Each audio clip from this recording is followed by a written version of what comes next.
लेकिन अगर आपके लगन के अंदर कोई प्रॉमिस है और वो D9 के अंदर नहीं दिख रहा, तो उसके बहुत कम चांस होते हैं कि वो जो प्रॉमिस है वो फुलफिल होगा। Position of 10th house Lord in D9, कि इनके ये प्रोफेशन है कि और कौन से हाउसेस और या कौन सा प्लेनेट यहाँ पे इन्वॉल्व होना चाहिए।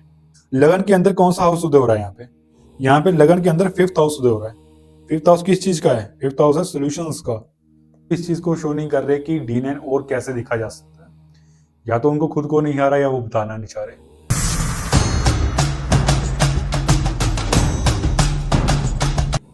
सो प्रणाम, जय श्री राम।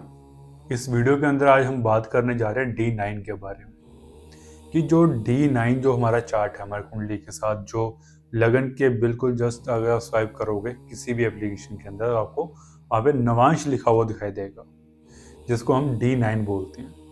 अब D9 इसलिए बोला जाता है उस चीज़ को क्योंकि वो एक डिविजनल चार्ट है, जिसको हम हिंदी में बोलते हैं वर्ग कुंडली।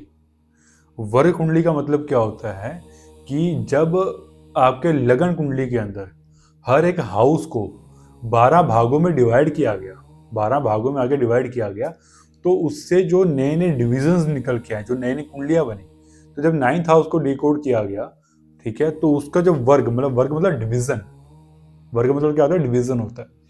तो जब उससे जब डिवीजन किया गया 9th हाउस को, तो आपका D9 बन के आया। तो उसके साथ आपको आज तक आपने इस चीज सुनी होगी कि D9 जो है वो भाग्य के लिए देखा जाता है। वो भाग्य के लिए देखा जाता है कि आपका लक कितना अच्छा है, या आपका लक कितना साथ देगा या कितना नहीं देगा। आपने ये भी सुना होगा कि D9 जो है सिर्फ मैरिज के लिए देखा गया।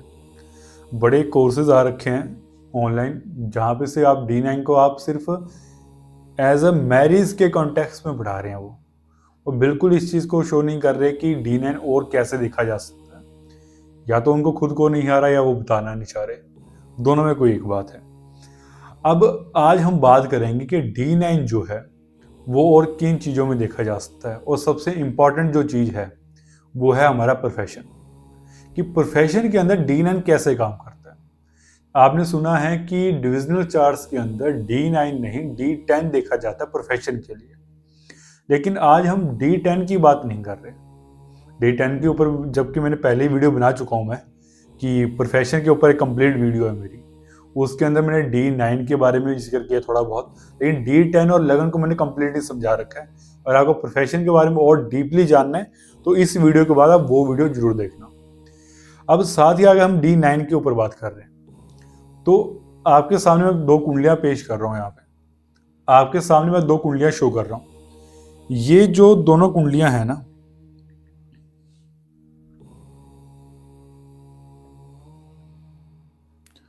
आपके सामने मैं यहाँ पे 2 कुंडलियां शो कर रहा हूँ। ये कुंडलियों के जो प्रोफेशंस है मैं आपको पहले ही बता दूंगा, जिससे आपको ये आसानी होगी कि इनके ये प्रोफेशन है कि और कौन से हाउसेस और या कौन सा प्लेनेट यहाँ पे इन्वॉल्व होना चाहिए। ठीक। एंड दूसरी चीज ये कि D9 के अंदर हम इस चीज को कैसे देख रहे हो।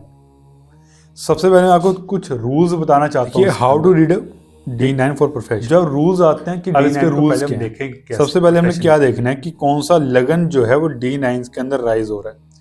मीन जो D9 का जो लगन है, उस लगन के अंदर जो सा हाउस राइज हो रहा होगा, अब वो मैं आपको बताऊंगा कैसे वो हाउस राइज हो रहा है। ठीक। अब अगला देखिए रूल क्या है, आप लिख सकते हैं इन चीजों को। Position of 10th house Lord in D9, मतलब D9 के अंदर जो 10वें घर का आपका मालिक जो है उसकी प्लेसमेंट क्या है, उसकी पोजीशन क्या है। ठीक। एंड देन देखिए position of 10th house Lord of लगना इन D9, कि जो लगन के अंदर आके 10वें भाव का जो स्वामी है उसकी प्लेसमेंट कैसी है, वो किन घरों में बैठा है या वो कौन सी राशि में बैठा है। ठीक। इसके ऊपर हम बात करेंगे। देन 4th रूल क्या था, combination and the placement in D9। Combination and placement D9 मतलब प्रोफेशन से रिलेटेड, आपके 10th हाउस से रिलेटेड, या 2, 6 और 10 से रिलेटेड जो कॉम्बिनेशन है, जो प्लेसमेंट है प्लैनेट की, उसके बारे में हम बात करेंगे। आपके सामने पहली कुंडली ये शो कर रहा हूं मैं। इसके अंदर आप देखिए लगन जो है 7 नंबर लगन है, लिब्रा तुला लगन है, यहाँ पे मरकरी लगन में बैठे। हम प्रोफेशन की बात कर रहे हैं तो हम सीधा 10th हाउस पे जाएंगे यहाँ पे। ठीक।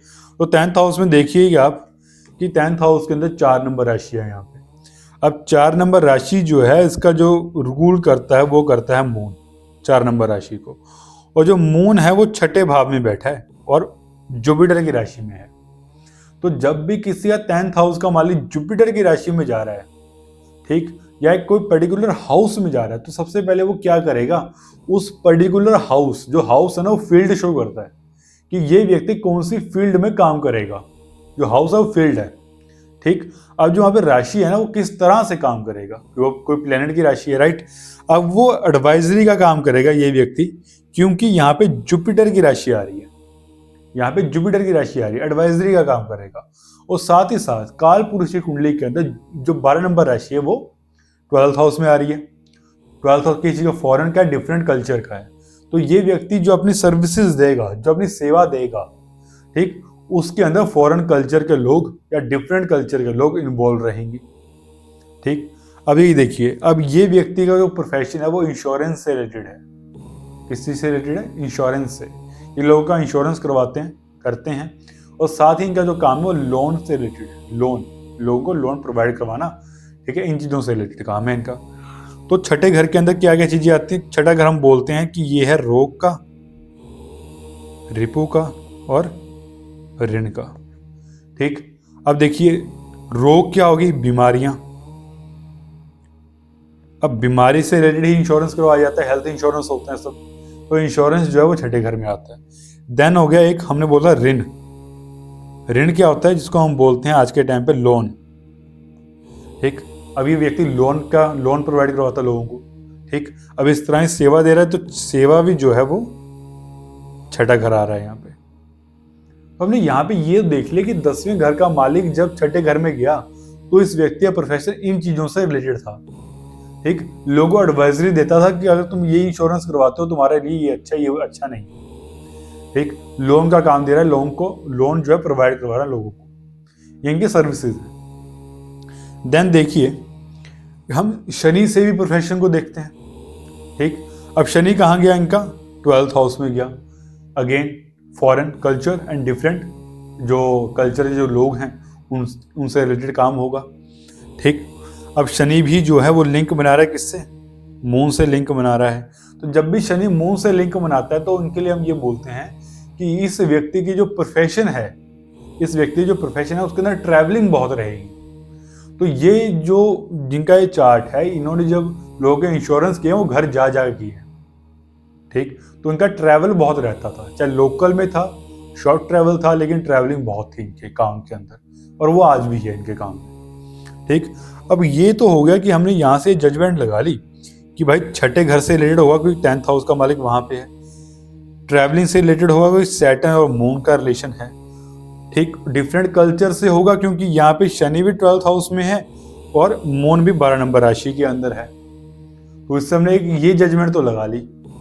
अब इससे हम और आगे क्या बताएंगे? अब हम D9 को इन्वॉल्व करेंगे यहाँ पे। अब D9 के अंदर देखिए, सबसे पहले लगन कौन सा उदय हो रहा है? 12 नंबर लगन उदय हो रहा है। अब 12 नंबर जो है वो लगन के अंदर कहाँ प्लेस्ड है?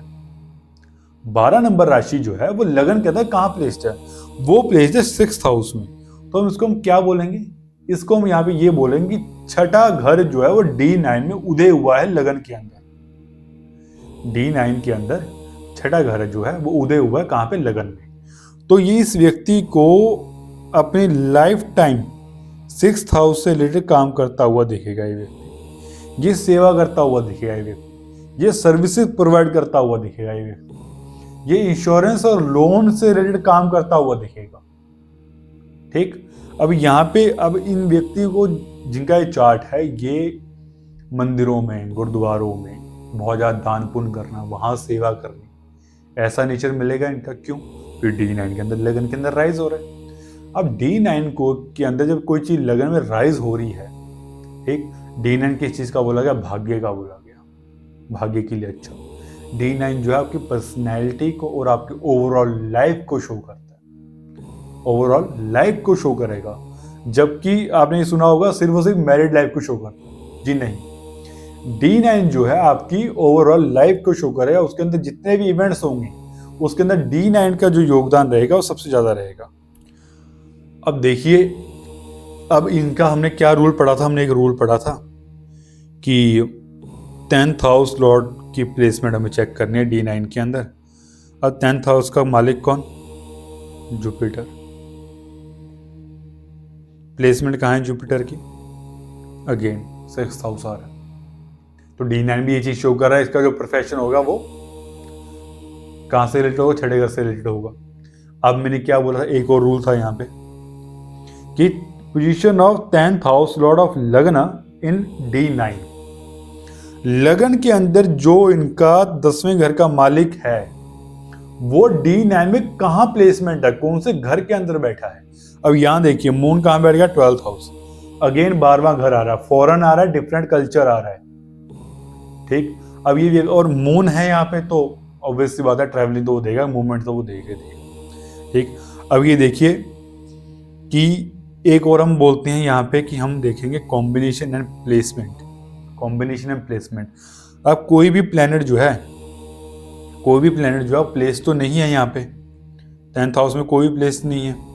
ठीक, लेकिन 10th हाउस के मालिक के साथ कौन कौन से और अदर प्लेनेट जो है वो कॉम्बिनेशन बना रहे हैं। जुपिटर की 7वीं दृष्टि मून पे है और मून की 7वीं दृष्टि जो है वो जुपिटर पे है। तो ये दोनों अगेन रिलेशन बना रहे हैं और जुपिटर भी जो है फाइनेंस की फील्ड को शो करता है। ठीक, और मून जो है वो ट्रैवलिंग को शो करता है। अब ये व्यक्ति फाइनेंस की फील्ड में हो सकता है और ये व्यक्ति ट्रैवल करेगा क्योंकि यहाँ पे 10वें घर का मालिक है जुपिटर। अब वो जिससे रिलेशन बनाएगा, जिस हाउस से रिलेशन बनाएगा, जिस प्लेनेट से रिलेशन बनाएगा, उस हाउस से और उस प्लेनेट से उनके गुण तत्व लेके प्रोफेशन में दे देगा। ठीक, ये सिंपल सा रूल है यहाँ पे। अब ये तो हो गया ये व्यक्ति फाइनेंस में काम करता है। ठीक, अब यहाँ पे सैटर्न मून कॉम्बिनेशन हम देखिए, सैटर्न का 12th हाउस में है तो आज के टाइम में ये व्यक्ति फॉरेन में बैठा हुआ है, फॉरेन में बैठ के ये व्यक्ति काम कर रहे हैं। ठीक, पहले ये अपनी बर्थ प्लेस पे काम कर रहे थे, लेकिन इनके जो बर्थ प्लेस पे जो इनके क्लाइंट्स थे वो सब डिफरेंट कल्चर्स थे, वो सभी के सभी डिफरेंट कल्चर्स थे। अब हम एक और कुंडली की बात करते हैं यहाँ पे। अब जो ये कुंडली है इसकी हम पहले डिकोडिंग करेंगे, देन हम प्रोफेशन के बारे में बताएंगे। ठीक, तो सबसे पहले देखिए इनका हम अगेन सीधा हम पहले 10th हाउस पे जाएंगे कि 10th हाउस के अंदर कौन बैठा है, किन घरों का मालिक है। ठीक, अब देखिए 10वें घर में बैठा कौन है? वीनस। जैसे हमें पता है कि सबसे पहला जो किसी घर का रिजल्ट मिलता है वो वहां बैठा हुआ प्लेनेट ही देता है, देन उस घर में जो देख रहा है वो देगा, देन उस घर का जो मालिक की जो पोजीशन है वैसा रिजल्ट मिलेगा। ठीक, अब देखिए वीनस जो है वो किन घरों को शो कर रहा है? वो कर रहा है 12th हाउस को शो कर रहा है एंड 5th हाउस को शो कर रहा है। 5th हाउस जो होता है लर्निंग का है, एडुकेशन का है, सोल्यूशन प्रोवाइडिंग का है, जो लोग सोल्यूशन प्रोवाइड करवाते हैं लोगों को उनका है ये। ठीक, अब यहां बैठा है वीनस, जुपिटर की राशि है 10th हाउस में, देन 12 नंबर राशि है। हमने क्या बोला? 12 नंबर राशि किस चीज के लिए है? जुपिटर की दोनों राशियां 9 नंबर 12 नंबर, ये गाइडेंस को शो करती है। अगर ये आपके 10th हाउस में आके बैठ रही है तो ऑब्वियसली बात है, नॉर्मल सी बात है, ये व्यक्ति या तो पढ़ा रहा होगा, ठीक, क्योंकि जुपिटर है गुरु है। ठीक, या तो वो पढ़ा रहा होगा या कोई एडवाइजरी से रिलेटेड कोई काम कर रहा होगा, सिंपल चीज। अब यहाँ वीनस बैठा है 12वें घर की और 5वें घर की एनर्जीज को लेके। 5वां घर हमने क्या बोला? 5वां घर है सॉल्यूशंस का। 12वां घर किस चीज का? 12वां घर है फॉरेन का।